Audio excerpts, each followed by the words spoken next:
নমস্কার বন্ধুরা, কেমন আছো সবাই? আশা করছি সবাই ভালো আছো, ভালো থাকার চেষ্টায় আছো, পজিটিভ এনার্জিতে থাকার চেষ্টা করছো। আমি আবারও চলে আসলাম তোমাদের জন্য একটা নতুন রিডিং নিয়ে। দেখে নেব আজকের দিনে দাঁড়িয়ে তোমাদের সম্পর্কের কী অবস্থা, কী পরিবর্তন হতে চলেছে, হবার চান্স আছে। প্রথমেই বলে রাখি, এটা পুরোপুরি একটা জেনারেল টাইমলেস রিডিং। সেই কারণে এই রিডিং তোমরা যখন দেখবে, যে সময় দেখবে, ঠিক সেই সময় থেকে কিন্তু তোমাদের সাথে রেজনেট করতে শুরু করে দেবে। আজও দেখতে পারো, 2 বছর পরেও দেখতে পারো, যেহেতু এটা টাইমলেস রিডিং আর যেহেতু এটা জেনারেল রিডিং, সেই কারণে প্রত্যেকের সাথে হয়তো 100% ম্যাচ করবে না, এটাই স্বাভাবিক। যার সাথে যতটুকু ম্যাচ করবে ততটুকু নেবে, বাকিটুকু ঝেড়ে ফেলে দেবে। তোমাদের জন্যেই আমি এই জেনারেল রিডিং করার চেষ্টা করি, যাতে করে যারা পার্সোনাল রিডিং করাতে পারছো না তারা কিছু হলেও গাইডেন্স পাও। তুমি কন্টিনিউ এনার্জি এক্সচেঞ্জ করতে থাকলে, কন্টিনিউ একটা যে কোনো জায়গায় একটা রিডিংয়ের সাথে যুক্ত থাকলে, তুমি এই চ্যানেলে বলো, অন্য কোনো চ্যানেলে বলো, তুমি যদি দেখতে থাকো, আমি বলবো কোনো চ্যানেলের ভিডিও দেখতে থাকলে কন্টিনিউ দেখার চেষ্টা করো।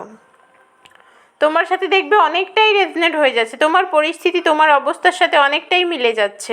কারণ ট্যারো এনার্জির খেলা, এনার্জি এক্সচেঞ্জ করতে হয়। তোমাদেরও আমি বলি মাঝে মাঝে যে নতুন হলে চ্যানেলটা সাবস্ক্রাইব করে দিও, বেল আইকন প্রেস করে দিও, বা লাইক কমেন্ট করো, এতে করে এনার্জি এক্সচেঞ্জ হয়। আমি তোমাকে কিছু দিচ্ছি, তুমিও আমায় কিছু দিচ্ছ, এতে করে একটা সুন্দর এনার্জির এক্সচেঞ্জ হয়। যারা পার্সোনাল রিডিং করাতে চাইছো, হোয়াটসঅ্যাপ করো 9593268445 এই নাম্বারে।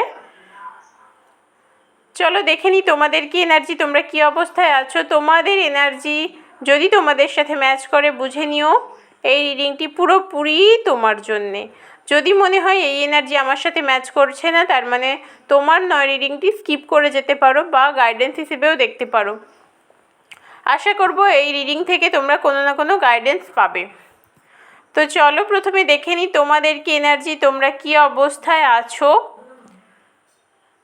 দু তরফেই কিন্তু এনার্জি চেক করব।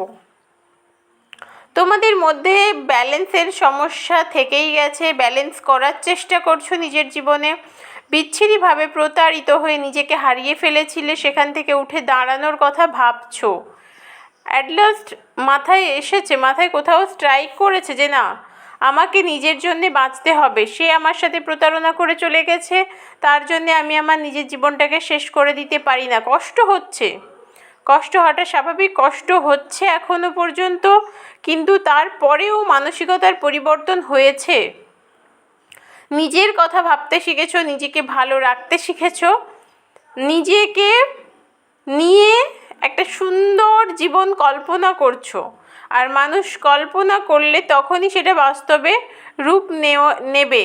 আমি যদি ভাবতেও না পারি, আমি যদি ভালো কিছু চিন্তাই না করি, আমার সাথে ভালো ঘটবে কি করে? কিন্তু তোমাদের মনে না এখনো পর্যন্ত সেই মানুষটার প্রতি প্রচণ্ড ভালোবাসা আছে, যথেষ্ট ভালোবাসা আছে। আজকের দিনে দাঁড়িয়েও কিন্তু যথেষ্ট ভালোবাসা আছে তোমার মধ্যে সেই মানুষটির প্রতি। কিন্তু তুমি সেই মানুষটির থেকে যথেষ্ট প্রতারণা পেয়েছো। তোমাকে বিচ্ছিরিভাবে প্রতারিত করে তোমার জীবনটাকে নষ্ট করে দিয়ে বেরিয়ে গেছে সম্পর্ক থেকে। তারপরে দাঁড়িয়েও কিন্তু তুমি সেই মানুষটার প্রতি আকৃষ্ট বোধ করো, নিজেকে কোথাও বিলিয়ে ফেলো।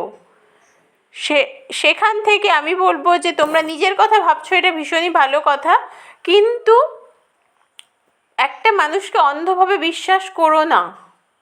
তোমাদের মধ্যে যেটা আছে না, তোমরা মানুষটিকে ভালোবেসে অন্ধভাবে বিশ্বাস করেছো, নিজেকে হারিয়ে ফেলেছো তার মধ্যে। তবে তোমাদের জীবনে খুব শিগগিরই একটা সুন্দর পরিবর্তন আসতে চলেছে। তোমরা নিজের কথা ভেবেছো, নিজেকে ভালোবাসতে শিখেছো, তোমাদের জীবনে সেই কারণেই একটা সুন্দর পরিবর্তন আসতে চলেছে। তুমি যেটা করতে চাইছো না সেটা অবশ্যই করতে পারবে, তার জন্য একটু এফর্ট দাও। নিজের এই মুহূর্তে দাঁড়িয়ে যে ব্যালেন্সের প্রবলেম হচ্ছে, সেটা কিন্তু আগামী দিনে ঠিকঠাক হয়ে যাবে, এই বার্তাই কিন্তু দিচ্ছে। কারণ কার্ডটাই বলছে যে তোমাদের জীবনে যে ব্যালেন্সের প্রবলেম, যে সমস্যা ঝামেলা, সেই জিনিসগুলো কিন্তু অনেকটাই কমে যাবে, কন্ট্রোল হয়ে যাবে। কারণ তুমি পজিটিভ থাকার চেষ্টা করছো, নিজেকে ভালো রাখার কথা ভাবছো। ভেতরে হয়তো কষ্ট যন্ত্রণা অনেকটাই আছে, সেখান থেকে নিজেকে বার করে আনাটা অনেক ডিফিকাল্ট, কিন্তু তারপরে দাঁড়িয়েও তোমরা পজিটিভ হতে পেরেছো। এখনও রাতে বিশেষ করে ভীষণ মন খারাপ হয়, অনেক চিন্তা মাথায় ঘোরে, সেইখান থেকে দাঁড়িয়ে তুমি নিজের কথা ভেবে যাচ্ছ কনস্ট্যান্ট। যতই তুমি তোমার পার্টনারকে না ভুলতে পারো, তারপরে দাঁড়িয়েও নিজের কথা ভেবেছো, এটাই সবথেকে বড় ব্যাপার। সেই কারণে তোমাদের জীবনে খুব শিগগিরই একটা সুন্দর পরিবর্তন আসতে চলেছে। তোমার জীবনে এবার গতি আসছে। আজ পর্যন্ত থমকে গেছিলো জীবনটা, এরপর কিন্তু গতি আসছে, একটা সুন্দর গতি, মানে যেটা তোমাকে একেবারে উচ্চতার শিখরে, মানে চূড়ান্ত পর্যায়ে নিয়ে যাবে। তুমি ভাবতেও পারবে না যে তুমি এতটা সফল। মানুষ শুধুমাত্র চাকরি বাকরি করলে বা রোজগার করলেই যে সফল হয় সেরকম নয়, নিজেকে ভালো রাখা একটা বড় সফলতা। তুমি নিজেকে ভালো রাখতে পারছো কি না, তুমি ভালো আছো কি না। যে মানুষ নিজেকে ভালোবাসে, যে সেলফ লাভ করতে শিখে গেছে একবার, তাকে কিন্তু কোনো কষ্ট বা কোনো যন্ত্রণাই আঘাত করতে পারে না। আর ঠিক সেই ধরনের মানুষ তৈরি হবে তুমি, কারণ তুমি সেলফ লাভ করতে শিখে গেছো, নিজের কথা ভাবছো। হ্যাঁ, অবশ্যই যন্ত্রণা আছে, অবশ্যই কষ্ট আছে। মনের মানুষ, প্রিয় মানুষটি, যে মানুষটিকে এতটা বিশ্বাস করেছিলে, তার থেকে বিচ্ছিরিভাবে প্রতারিত হয়েছো। কোনদিন ভাবোইনি যে সেই মানুষটা তোমার সাথে এই জিনিসগুলো করতে পারে। সেখান থেকে দাঁড়িয়ে কিন্তু সেই মানুষটার কথা মনে রেখেও নিজের কথা ভাবছো। সেলফ লাভ স্বার্থপরতা নয়। তোমরা এবার বলবে আমাকে যে দিদিভাই তুমি যে বলছো সেলফ লাভ করতে, তার মানে আমরা কি অন্য কাউকে ভালোবাসবো না? সেটা কখনোই নয়।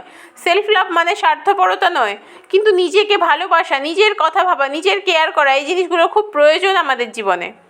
তো চলো এবার দেখে নিই তোমাদের পার্টনারের কী এনার্জি। তোমাদের পার্টনার না এই সম্পর্কটাকে নিজের কাঁধে বোঝা করে ফেলেছিল, ও টানতে পারছিল না, কারণ সে নিজেকে অনেক জায়গায় জড়িয়ে ফেলেছে, অনেক জায়গায় জড়িয়ে ফেলেছে। তুমি ছাড়াও সে নিজেকে অনেক জায়গায় জড়িয়ে ফেলেছে, সেই কারণে সে কিন্তু টানতে পারছিল না।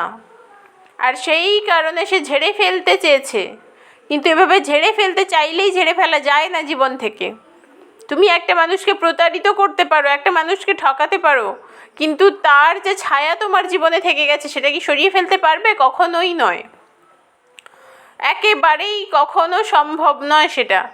তোমার পার্সন আজকের দিনে দাঁড়িয়ে কিন্তু ভীষণ পরিশ্রমী, টাকা পয়সা নিয়ে ভীষণ চিন্তিত, অনেক অনেক পরিশ্রম করছে, তারপরেও ফল পাচ্ছে না, আশানুরূপ ফল পাচ্ছে না। যতটা ভেবেছিল ততটা হয়তো পায়নি। একটা সময় যে অবস্থা ছিল সেখান থেকে তার অবনতি হয়েছে, কিছু হয়তো ধার দেনায় জড়িয়ে পড়েছে, লোন সংক্রান্ত কিছু ব্যাপারে, কিছু প্রবলেমে জড়িয়ে পড়েছে, কিন্তু এখন আজকের দিনে দাঁড়িয়ে সে বুঝতে পেরেছে তার নেওয়া স্টেপগুলো কিন্তু ঠিক ছিল না, তার নেওয়া সিদ্ধান্ত তার জীবনে সঠিক সিদ্ধান্ত ছিল না। সেই কারণে সে তোমাকেও কিন্তু পুরোপুরি মন থেকে মুছে ফেলতে পারেনি। তুমি যেভাবে ভেতরে ক্ষত রেখে দিয়েছো, তোমার পার্সন, তোমার মনের মানুষ, যার কথা ভেবে আজকে রিডিং দেখতে এসেছো, সেই মানুষটিও কিন্তু পুরোপুরি নিজেকে পরিষ্কার করতে পারেনি। তোমার সাথে হয়তো সম্পর্ক নষ্ট করেছে, দূরে চলে গেছে, থার্ড পার্টিতে চলে গেছে, কিন্তু সে তোমাকে মুছে ফেলতে পারেনি তার জীবন থেকে।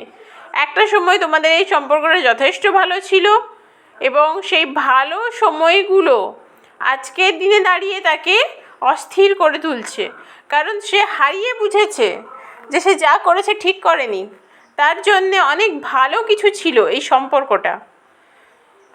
মানুষ কিন্তু দাঁত থাকতে দাঁতের মর্ম বোঝে না, সেরকমই তোমার পার্সন তোমাকে পেয়ে তোমার গুরুত্ব বোঝেনি, আজকে হারিয়ে ফেলে সে বুঝতে পারছে সম্পর্কটা অনেক দামি ছিল তার জীবনে, যেটা সে নষ্ট করেছে নিজের হাতে, হারিয়ে ফেলেছে। দেখো টাওয়ারের মোমেন্ট এসেছে, এই টাওয়ার মোমেন্টে অবশ্যই তোমাদের সম্পর্কে মারাত্মক নেগেটিভিটি আছে, আর সেটা থার্ড পার্টির জন্যে, কিন্তু কোথাও তোমার মনের মানুষ ভেতরে একটা পুরনোর দিকে টান অনুভব করে। থার্ড পার্টিতে গেছিল বলেই সে কিন্তু সম্পর্কটা নষ্ট হয়েছিল। শুধু থার্ড পার্টি বলবো না, একতরফা একজন মানুষের প্রতি আকৃষ্ট হয়েছিল সে, এমনটা নয়, বিভিন্ন জায়গায় সে নিজেকে জড়িয়ে ফেলেছিল। সেটা হতে পারে কোনো মানুষ, কোনো পার্টনার, বা হতে পারে কোনো বন্ধু বান্ধবের সাথেও সে নিজেকে জড়িয়েছে এই সম্পর্ক বিষয়ক ব্যাপারে। আর সেখান থেকে দাঁড়িয়ে সম্পর্কটাকে সে নষ্ট করে ফেলেছে নিজের হাতে। আজকের দিনে দাঁড়িয়ে সে বুঝতে পারছে সে যা করেছে সেটা ঠিক করেনি, তার নেওয়া সিদ্ধান্ত ঠিক নয়। তার জীবনে তোমার প্রয়োজন ছিল, আছে এবং থাকবেও। সে সম্পর্কটা এই মুহূর্তে হয়তো ঠিক করতে পারছে না, কিন্তু তোমার প্রয়োজন সে অনুভব করছে। নিজেকে তৃতীয় ব্যক্তির সাথে জড়িয়ে ফেলে সে যে ভুল করেছে সেটা সে আজকের দিনে দাঁড়িয়ে বুঝতে পারছে। একটা সময় এই সম্পর্কটা তার কাছে বোঝা হয়ে গেছিল ঠিকই, কিন্তু আজকের দিনে দাঁড়িয়ে সে বুঝতে পারছে এটাই তার জীবনের সবথেকে ভালো সম্পর্ক ছিল, প্রয়োজনীয় সম্পর্ক ছিল, যেটা তার জীবনের খুবই প্রয়োজন ছিল। কারণ সেই মানুষটা তোমাকে তোমার প্রাপ্য সম্মান দেয়নি, গুরুত্ব দেয়নি। আর সেই কারণে সে আজকে বুঝতে পেরেছে যে গুরুত্ব না পাওয়ার কি যন্ত্রণা। তবে এখনও সে চায়, মাঝে মধ্যে তার মনে হয় যে যদি সবটা ঠিক করে নেওয়া যেত, কিন্তু শুধু মনেই হয়। এই আজকের দিনে দাঁড়িয়ে তার কিন্তু কোনো স্টেপ নেবার চিন্তা ভাবনা নেই, সেই এনার্জি নেই তার যে নতুন করে স্টেপ নেবে, কারণ তার সেই ক্ষমতা নেই। সে জানে সে ভুল করেছে। তার সাথে মিলল? কমেন্টে বলো।